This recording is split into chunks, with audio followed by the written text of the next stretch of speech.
Plant Kids! Hi Plant Kids! This is Plant Tatay Bar again for another episode. At ngayon po ay mag-aayos tayo ng mga halaman. Sisimulan natin po dito sa hawak natin. Okay? Ito po yung mga paso, mga halaman na parang pumangit o may nangyayari, kaya kailangan ko makita ko anong nangyayari. Okay? So, let's go! Samahan niyo ako.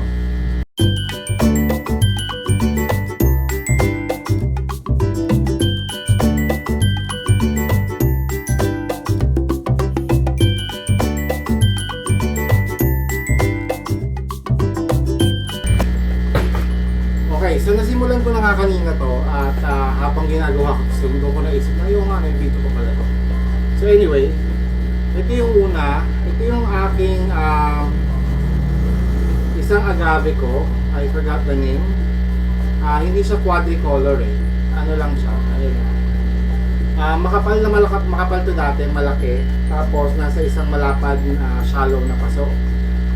Nung nagtag-ulan, naubos yung ilalim niya, tapos pumaibabaw siya. So ngayon, sana naabutan ko pa, late ko na kasi siya pinansin talaga. So yan, hopefully mabuhay ko siya, i-air dry ko siya ng 2 weeks bago ko siya itayin ulit. Okay, so next naman itong aking Queen Victoria. Okay, yung King Ferdinand na malaki nasa taas. Ito malaki to dati. Again, ito naman nagsimula yung pagtutuyo niya sa ilalim. Nagulat naman ako, nagtag-ulan, pero tuloy-tuloy pa rin. So ngayon, gagawin ko, ayusin ko lang din siya. At saka, riripat ko rin siya. Okay? Pero kukuha rin tayo ng mga pampataba.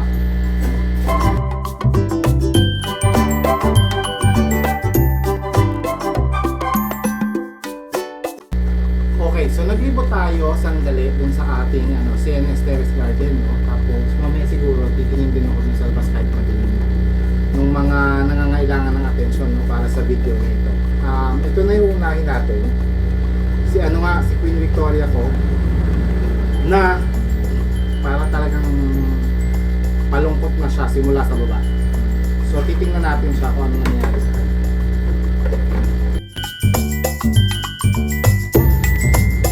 Wala namang problema. Ayun. Sa tingin ko okay siya kasi mga baby pa siya. So ang gagawin ko na lang ay tatanggalin ko na sa mga dry leaves.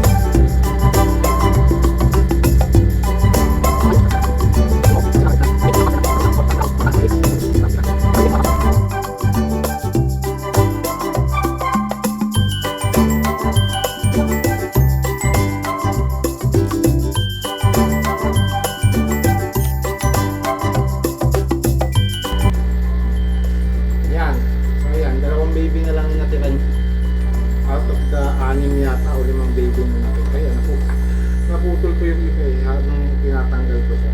Titingnan natin kung mabubuhay pa siya. Itatanim natin sa tabi niya. Okay, so ito yung mga ugat na luma. Tanggalin na rin natin.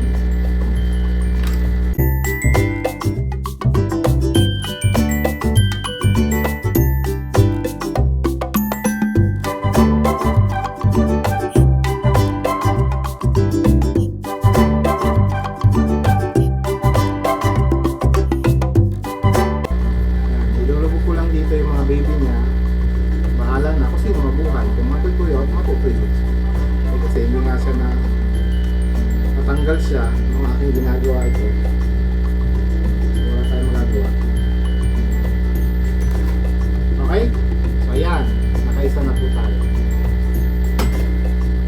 Okay, next po ay itong aking ano to I think aloe siya. O Gasteria, hindi ko alam kung anong klase siya, pero yun nga, lumaki na siya sa kanyang paso naman.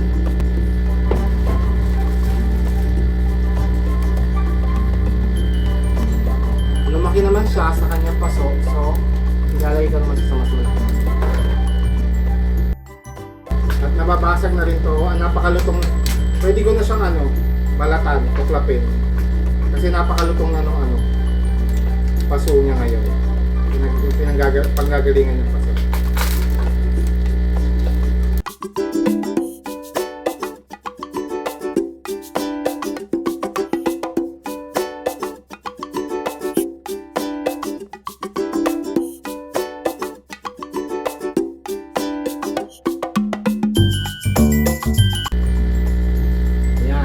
countdown na tayo.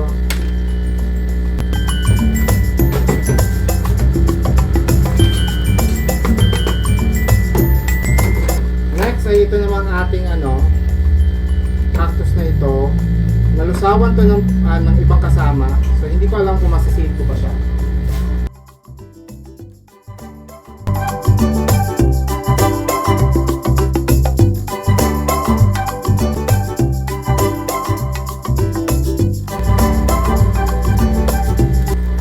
Dry naman na siya.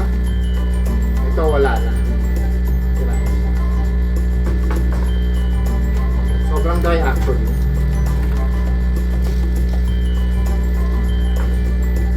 Ito yung kanyang ugat. Ayan. Nalusaw yun yung una, yung mga kasama niya. So ngayon, itatry nating buhayin yung natitirang baby.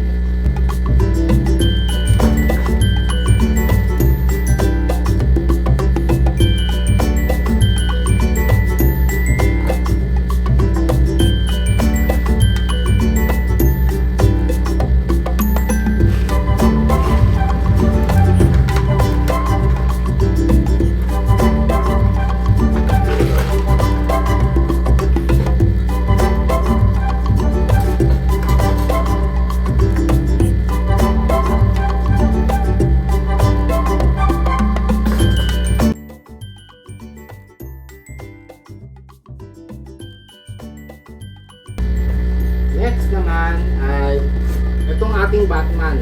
Ayan. Napakalaki din ng Batman na to. At the whole time, sabi ko nga nung tag-ulan, sa buo yung tibay Tapos, yun nga, na-hospital ako, mga isa't kalahating linggo ko siyang hindi nasilip. Pag silip ko sa kanya, ito na lang ang natira. Tinanggal ko na kanina. Yung mother niya at saka yung ibang kapatid niya, lusaw na. Siya na lang natira at feeling ko kaya siya hindi nalusaw kagad kasi nakahiwalay yung ugat niya. So ilalagay ko na siya sa mas maliit na paso para magamit ko sa ibang paso itong ay sa ibang halaman tong pasong ito naman para hindi sayang.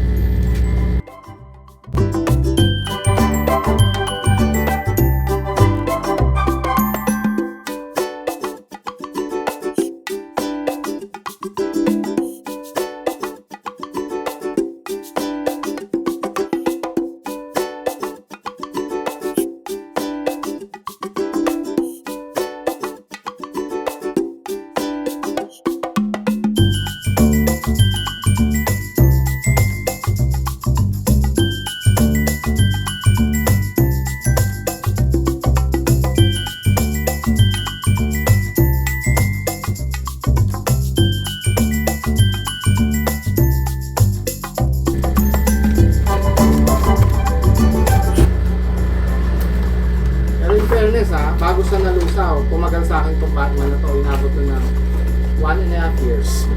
Usually yung Batman, yung pagkabili ko, pagkatanim ko, inaabot na ako ng linggo.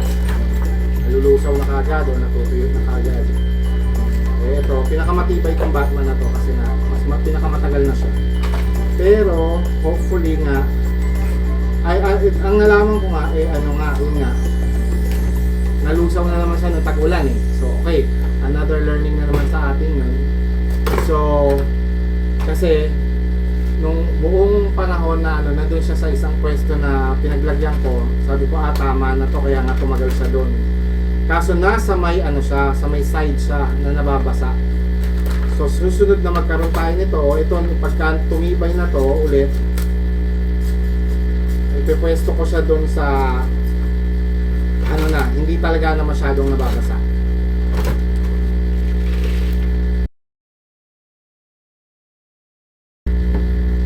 Yan, last na.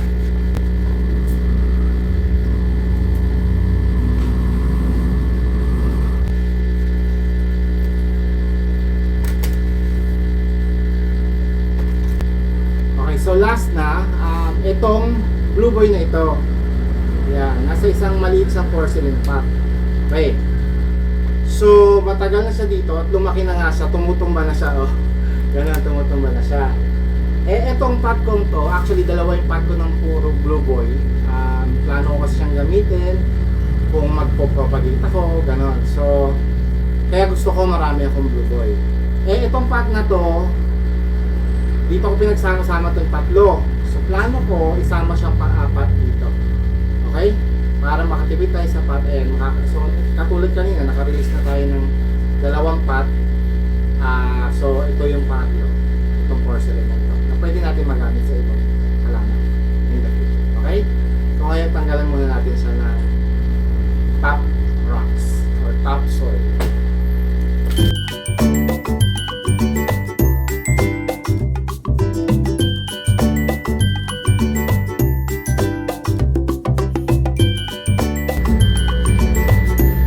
Para magalaw natin itong tatlo at para maisingit natin itong isa. May dadagdag.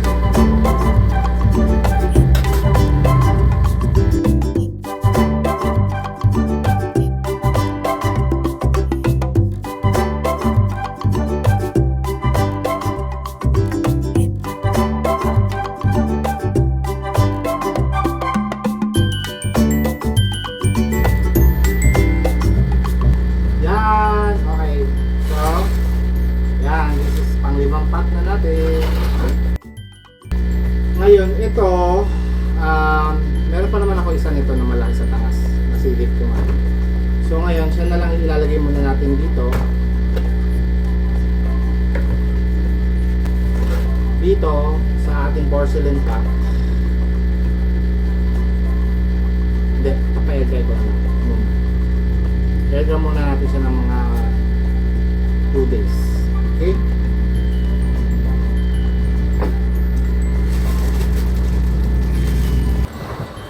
Ayan na po ang ating mga nilipat for today, for tonight. Ayan, sana mag-okay sila. Ito, wala, ano ko dito, confident ako dyan sa Blue Boy. Pero yan, itong mga to, ito, confident din ako dito.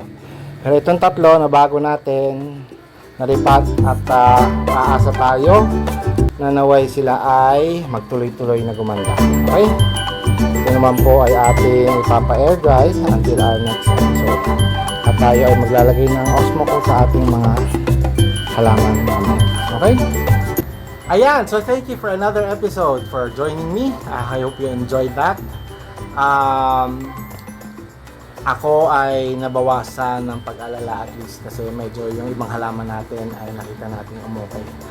Kaninang hapon, umaga pala, nag-ikot na naman ako sa aking CNS Terrace Garden at meron na naman ako mga nakitang mga natuyot, no? Na mga Pero ito naman yung mga pasong parang 5 langgam lang hindi pumipira, talagang susuko na. Sumuko na nga sila, so pinagbabawasan ko na sila para magkaroon tayo ng space para sa ating mga bagong dadating na cactus. Okay? So this is Plant Tatay Barry of Antipolo na nagpapasalamat muli sa inyo sa inyong pagsama sa akin. So lalo na sa ating mga kaibigan na si Plant Family at yung ating mga kaibigan dyan na kasama sa Team Promote, headed by Nori Ogani Official.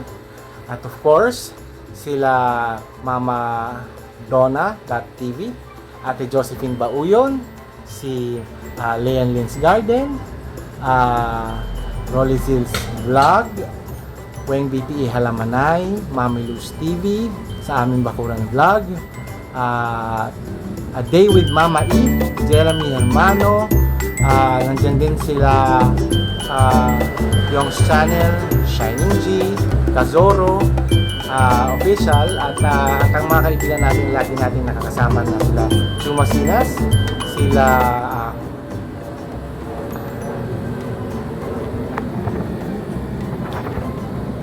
Core Christy Vlogs at of course si Primitive Palson. Okay? So thank you very much again for watching. This is Plant Tatay Barry of Antipolo saying bye Plant Kids!